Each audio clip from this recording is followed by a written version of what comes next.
Hey Flosstube, it's Ashley here for my September and October whip update. I hope everybody had a good September, and October is almost over. It's the 26th today. So I wanted to go ahead and record my video, get this uploaded before the end of the month, and try to get back on schedule from here on out of making a video every month. That didn't happen.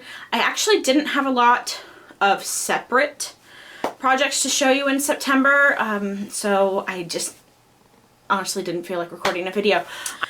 Today I have 2 new starts, 1 finish, 2 FFOs, and a little bit of haul to show you. So we'll go ahead and get into it. The first thing I'm going to show you is the Harry Potter Dumbledore quote that I had made for a Harry Potter swap. And here's a picture of the completed project.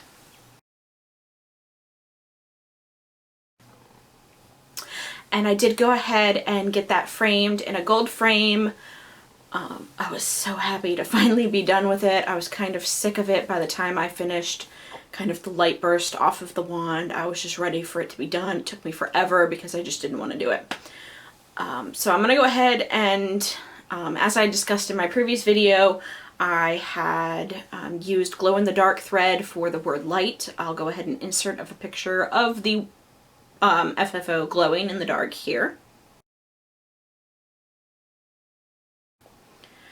So that project was by an Etsy seller named Pop Goes the Needle. It's stitched on a 20A count navy linen. I can't remember the brand. I think it was Wichilt or Zweigart or something of that nature. So my second finish is actually a start as well. And this is a pattern by Clouds Factory.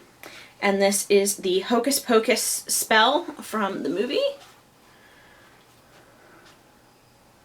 And this is stitched 1/1, 28 count Lugana from Picture This Plus in Legacy. And I finished it into a standing cube, used a kind of darker background that I found. And in case you don't know the spell, if you were deprived as a child, it says, twist the bones and bend the back, Ichida Capita Melica Mystica, trim him of his baby fat, Ichida Capita Melica Mystica, give him fur black as black, just like this. That is the spell they use on Thackeray Binks to turn him into a cat. So I actually just finished this yesterday, got it turned into a cube last night, and so there's that finish. So my next finish is actually a big one. This I started on January 1st, and this is Stargazer. And see if I can get her fully in frame here.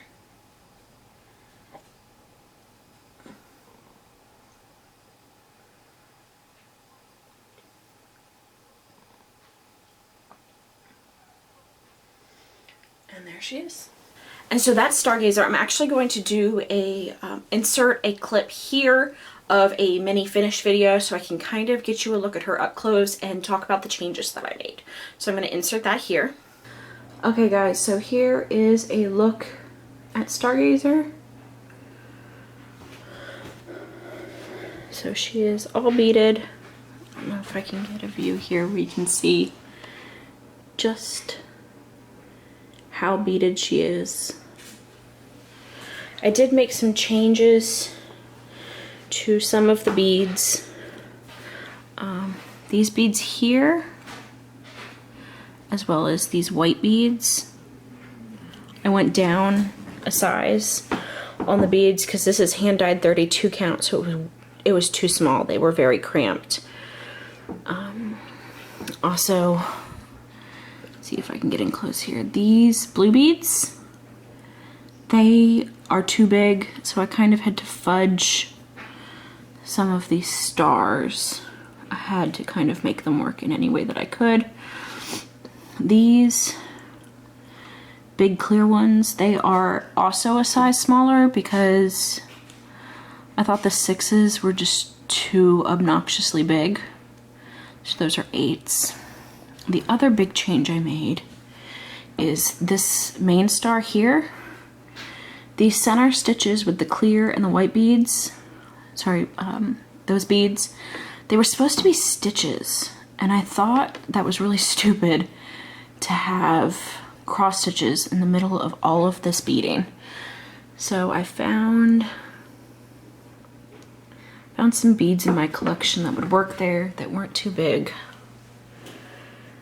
and used them instead. So here is another good look at her.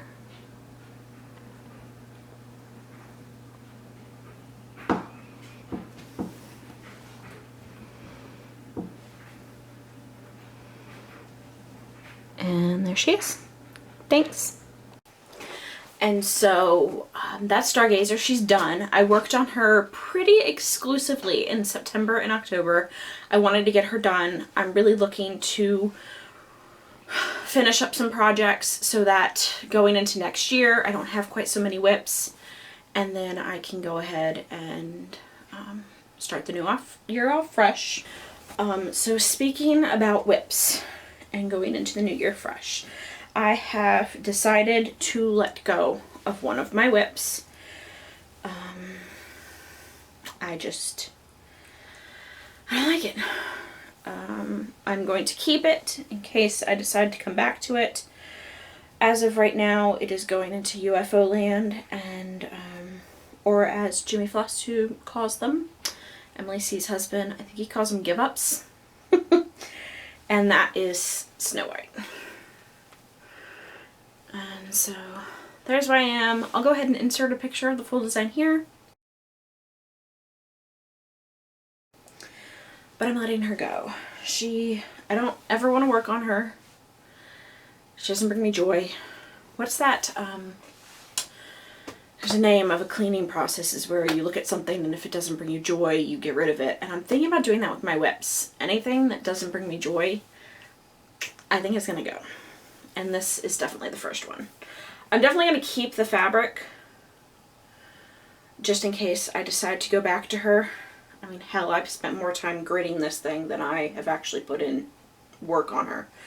But I'm just going to let it go. All of her threads I incorporated into my main collection because I wanted her box. And I'm just, I'm done with her. We're going to go ahead and go into my start. It's not much of a start, but it started. And that is Tiramisu by Glendon Place. And here's where I am. I have one circle done. And that is this,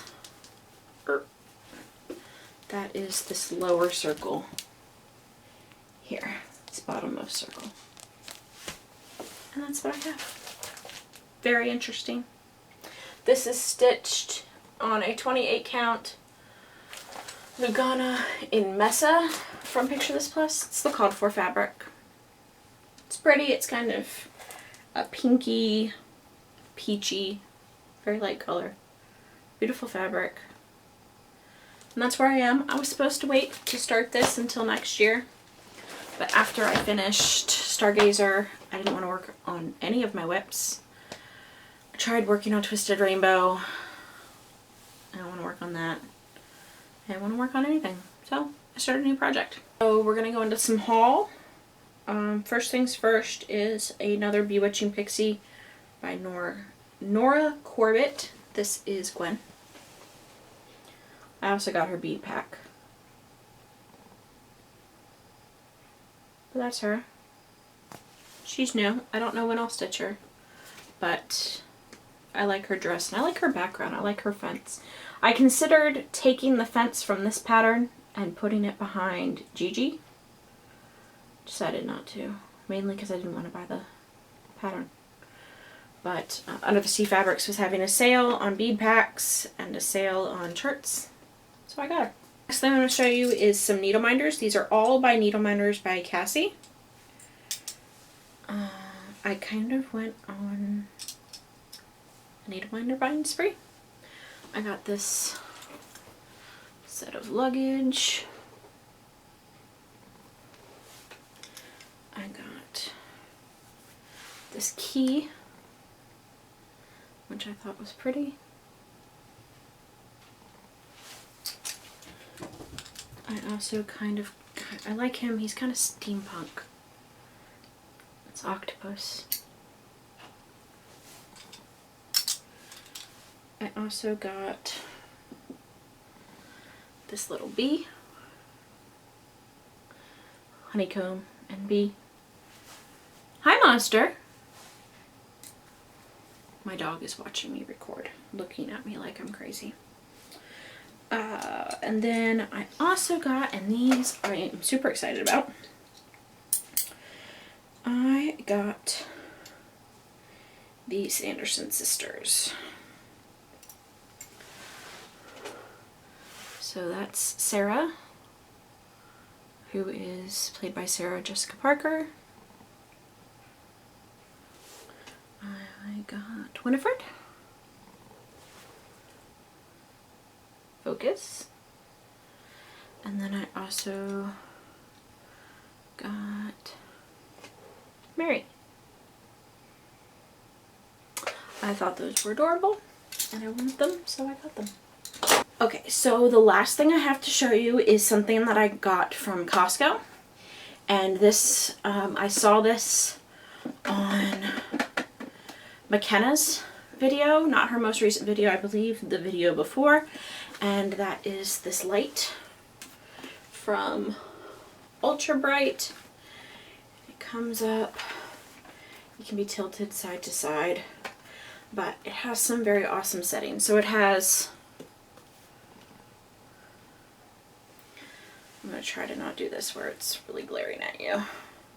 So it has, this is daylight, that's bright light, and then it has this really ugly warm light, which is very ugly. So I usually use it on the daylight, and that is its lowest brightness setting. It goes up pretty far. It gets really bright. And it's great for stitching when I am using my stand. It fits, I usually put it right behind my work, right behind the stand. Let's see if I can get this. And it kind of rests right in front of it and lights up the whole thing. So I think this was $30 maybe at Costco. I wish it was black, but it works really well. It doesn't have a huge footprint. It's maybe I don't know, 6 inches across, and then because it has a bendable neck, it basically folds up. It doesn't take up any more space than that. But I thought it was awesome when she showed it. I definitely went and got one. Made a special trip to Costco just to get that. And of course you can't go to Costco and just buy the one thing you went to Costco for. Yeah. So that's all I have to show you. I didn't really work. Basically I worked on Stargazer for the whole month. Both 2 months. Basically I just worked on Stargazer the whole time. I did have a couple of, there were 2 round robins that I worked on. It was 2 projects that were lost in another round. I didn't participate in that round, but they asked me if I would participate to get them restitched and back to their homes. I did participate in that, but that was really fast. I basically got those done. One of them I got them done in a night. The other one I think it took me 2 days because I started at like 10 o'clock at night. But other than that, it was basically Stargazer.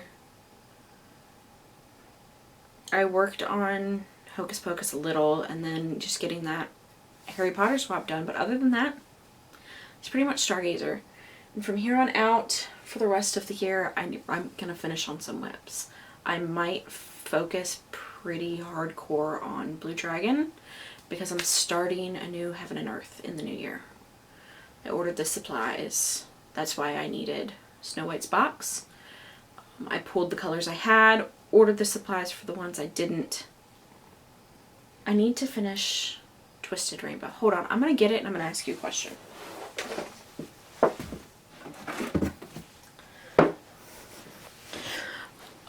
Okay, so this is done with Dinky Dyes, so I can't wash it. But my fabric is stained. I don't know if it's going to come through. Yep, look, right there. It's stained. How do you all get stains out of your stitching fabric if you get them? Or maybe you're like me and you just don't get them. Unlike me, and you just don't get them. But that is... I mean, the stitching is going to cover it a little, but that's just the one you can see. It's pretty dirty all the way up the side here. And a little down here. How do you get stains out of your fabric? I could take some OxyClean to it and just kind of protect the Dinky Dyes, because I know I'm not going to be able to wash it afterwards. Any tips? Getting stains out of fabric? I would greatly appreciate it.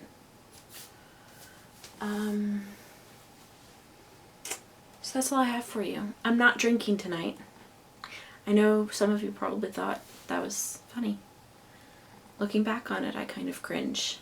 No more drinking while recording Flosstube. Or at least I'm not going to be the only one drinking and recording Flosstube. Like, if everybody just decides to do a drunk Flosstube video, that would be awesome. But I was drinking when I recorded it, I was drinking when I edited it, and uploaded it. All while I was drinking. No filter. No filter at all. So, definitely not doing that again unless it becomes a thing. I might start drinking now. In fact, that sounds like a really great idea. I think I'm going to go open a bottle of wine and edit this video and get it uploaded tonight. So I hope everybody has a great November. I will be seeing you at the end of November, and I won't be alone because Amanda's coming at the end of November, and we're excited about that. We're going to hang out. We're going to eat some turkey. We're going to do some shopping. We're going to watch some Gilmore Girls. Did everybody watch that trailer? Totally excited. What is everybody into, like, other than stitching? Because I'm really into, I listen to audiobooks a lot. So what are some of your favorite books? My favorite author is Sarah J. Maas. She writes A Court of Thorns and Roses, as well as the Throne of Glass series. I just finished the 5th book in the Throne of Glass series, and I still have a hangover from the 2nd book in her other series, A Court of Thorns and Roses. My bad. A Court of Thorns and Roses, I still have a hangover from the sequel of that one, which is A Court of Mist and Fury. And then now I have a hangover from Empire of Storms. And I don't appreciate book hangovers because it makes me not want to read anything else. I tried reading Outlander. I love the show. I can't get into the book. And then I listen to a lot of Great Courses, their audio series. One of my favorite ones that I've listened to is Forensic History. It's really interesting. They have episodes like on Jack the Ripper, going into how the investigations were conducted, things like that. They have ones on, I think, wartime spies. They have one on the Romanov family. Like, big cases you think like that, and then, like, she kind of goes into the forensics of them. I'm also really big into podcasts. Some of my favorite podcasts, I love the Black Tapes. If you like horror at all or paranormal, you'll love the Black Tapes. I really suggest you check them out. I also love Limetown. And then I loved the first season of Serial and Undisclosed, which is the case of Adnan Syed. If you kind of like true crime, you'll like those as well. I basically love anything that I can listen to on my headphones at work, kind of when we're in downtime, or while I'm stitching, because I can listen, I don't have to actively watch something, or that I can listen to in the car. So I really like those things. I also love Lore. I forgot to mention Lore. Lore's a great podcast. So if you have any suggestions for books or great courses or podcasts, leave them below. I'd love to check them out because I'm seriously running low on material that I can get into right now. So if you have any suggestions, leave them below. Again, if you have any suggestions on how to get stains out of fabric, I would really appreciate that. I hope everybody has a great Halloween and as well as a great Thanksgiving. If you're in the States, if you're in Canada, you already had Thanksgiving. So I believe it was the same day as Columbus Day here in the States. But I hope everyone has a great November, and I will see you then. Okay, bye.